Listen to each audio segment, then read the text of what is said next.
Audio Jungle.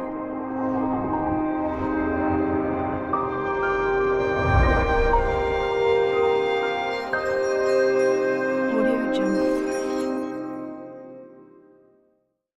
दोस्तों मैंने अभी तक 8 से 10 ऐसे पेपर बैग मैन्युफैक्चर को देखा है जो मैनुअल पेपर बैग बना के और दूसरों के यहाँ अपने पेपर बैग को प्रिंट करा के अपने ठेले के जरिए अपने तैयार बैग को अपने कस्टमर के पास पहुंचाते थे। और दोस्तों आज उनके पास उनकी खुद की अच्छी flexo printing machine, fully automatic paper bag machine और अपनी खुद की ट्रांसपोर्ट की गाड़ियां हैं। दोस्तों उन्होंने 5 से 6 साल में अपने पेपर बैग के बिजनेस को अपनी मेहनत के दम पर यहाँ तक पहुंचाया है। दोस्तों इस बिजनेस में इन्वेस्टमेंट तो है बट प्रॉफिट ऑफ मार्जिन उससे कहीं ज्यादा है। आजकल हर छोटी बड़ी कंपनी पेपर बैग का यूज करती है अपने प्रोडक्ट्स के लिए। दोस्तों प्लास्टिक बैन होने के कारण पेपर बैग्स काफी ज्यादा यूज होने लगे हैं। आजकल malls, hospitals, garment shop, sweet shop, food restaurant या और भी दूसरी जगह पे पेपर बैग का यूज काफी मात्रा में होने लगा है। गांव से ज्यादा शहरों में इसका यूज होता है। दोस्तों ये बैग जितनी आसानी से मैन्युफैक्चर होते हैं बिकते उतने ही महंगे हैं। दोस्तों आने वाले समय में प्लास्टिक बैग्स के यूजेस बिल्कुल बंद हो जाने वाले हैं और इनकी डिमांड और भी ज्यादा बढ़ने वाली है। ये देखने में काफी खूबसूरत और इको फ्रेंडली होते हैं। तो दोस्तों इस वीडियो के जरिए हम जानेंगे कि हम कैसे अपना खुद का पेपर बैग का बिजनेस शुरू कर सकते हैं, कौन कौन से मशीन और रॉ मटेरियल्स की जरूरत होगी, मशीन कहाँ से खरीद सकते हैं, कैसे पेपर बैग्स बना सकते हैं, कैसे अपने तैयार माल को बेच सकते हैं, कितनी लागत आएगी और हम कितना मुनाफा कमा सकते हैं। तो वीडियो देखते हैं। पेपर बैग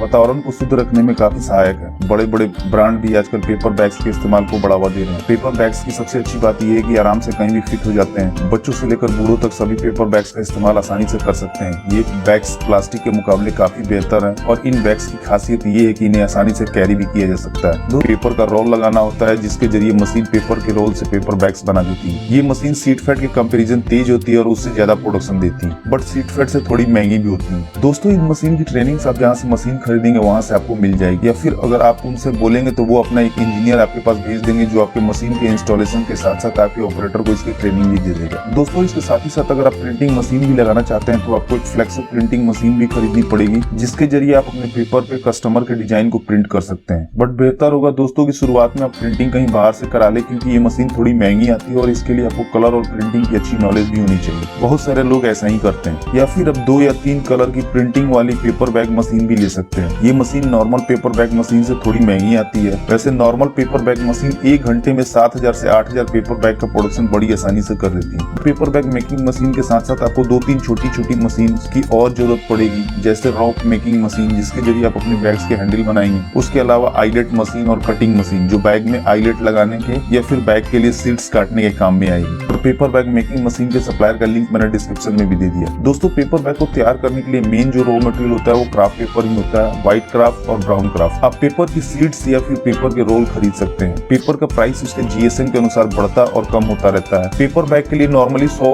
जीएसएम से 350 जीएसएम के पेपर लगते हैं और आपको इतने जीएसएम का पेपर 40 से 100 रुपए पर केजी के हिसाब से मार्केट में मिल जाएगा। बड़े बड़े शहरों में आपको इसके बहुत से वेयर हाउस भी मिल जाएंगे। वैसे बहुत से पेपर मिल हैं जो केवल पेपर का ही रोल मैन्युफैक्चर करते हैं, जैसे आईटीसी, खन्ना पेपर मिल, सेंचुरी पेपर मिल इत्यादि। दोस्तों बैग का जो स्टैंडर्ड साइज होता है वो आपको वीडियो में दिख रहा होगा और इन साइज के हिसाब से आप अपने पेपर रोल या पेपर सीड्स ऑर्डर कर सकते हैं। इसके अलावा प्रिंटिंग के लिए इंक्स और चिपकाने के लिए ग्लू की भी जरूरत पड़ेगी और पैक करने के लिए कुछ पैकिंग मटेरियल्स की भी जरूरत पड़ेगी, जैसे प्लास्टिक की पन्नी या फिर रैपिंग बोर्ड्स। दोस्तों पेपर बैग मैन्युफैक्चरिंग मशीन के जरिए काफी आसानी से हो जाता है। आप एक ऑपरेटर और एक हेल्पर के जरिए इस मशीन के द्वारा बड़ी आसानी से पेपर बैग मैन्युफैक्चर कर सकते हैं। मशीन को बस चलाने आना चाहिए, उसके बाद बाकी का सारा काम ये मशीन खुद कर देती है। हमें मशीन में पेपर बैग के साइज की सेटिंग करनी होती है और फिर मशीन के एक सिरे पे पेपर रोल को लगा देना होता है। वैसे प्रिंटेड बैग बनाने के लिए हमें रोल प्रिंट करा के मशीन में लगाना होता है और फिर ये मशीन उस साइज के बैग बनाना शुरू कर देती है। उसके बाद उस बैग को हम हैंडल लगा के 100, 500 या 1000 का पैकेट बना बेचने के लिए भेज सकते हैं। दोस्तों हमें एक बात का ध्यान रखना होगा कि हमें जिस साइज का बैग बनाना हो उस साइज के हिसाब से ही पेपर रोल ऑर्डर करें, या फिर स्टैंडर्ड साइज के ही पेपर रोल खरीदे, जैसे कि 715 mm, 760 mm, 804 mm विड्थ में। इससे हमारा पेपर का वेस्टेज कम आएगा। वैसे बिजनेस शुरू करने के बाद आप रॉ मटेरियल्स कैलकुलेशन अच्छे से सीख जाएंगे। दोस्तों अगर आपके पास फाइनेंस की कमी है तो आप बैंक से लोन के लिए भी अप्लाई कर सकते हैं एक प्रॉपर बिजनेस प्लान के साथ। पेपर बैग बिजनेस में 2 तरह के इन्वेस्टमेंट की जरूरत होती है, जैसे पहला फिक्स कैपिटल जिसके अंदर लैंड, मशीनरी और अन्य सारे खर्चे आते हैं और इसके लिए आप बैंक में टर्म लोन के लिए अप्लाई कर सकते हैं। और दूसरी होती है वर्किंग कैपिटल जिसके अंदर आपके दूसरे खर्चे आते हैं, जैसे कि raw materials cost, labour cost, production cost और डे टू डे एक्टिविटीज के खर्चे। और आप इसके लिए वर्किंग कैपिटल लोन यानी ओवरड्राफ्ट और कैश क्रेडिट फैसिलिटी के अंतर्गत अप्लाई कर सकते हैं। आजकल गवर्नमेंट भी मैन्युफैक्चरिंग बिजनेस को काफी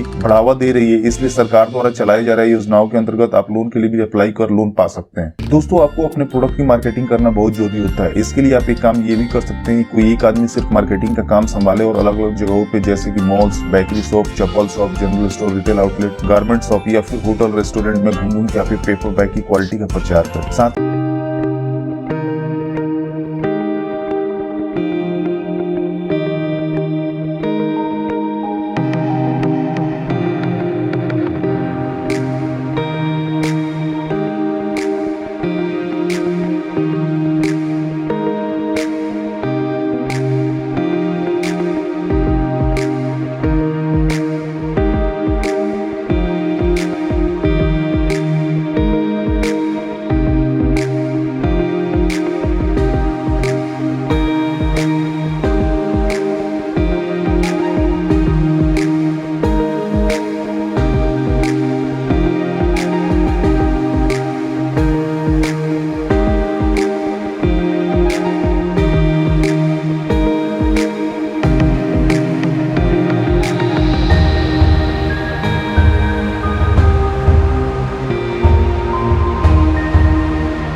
दोस्तों आपको इस बिजनेस से जुड़ी कोई भी इन्फॉर्मेशन चाहिए तो आप हमसे कमेंट करके भी पूछ सकते हैं। तो दोस्तों इस वीडियो में इतना ही। उम्मीद करता हूँ कि आपको वीडियो जरूर पसंद आई होगी, तो प्लीज वीडियो को लाइक और शेयर करना ना भूलें और चैनल को सब्सक्राइब कर लें ताकि नए नए बिजनेस आइडियाज पहुंचे सबसे पहले आपके पास।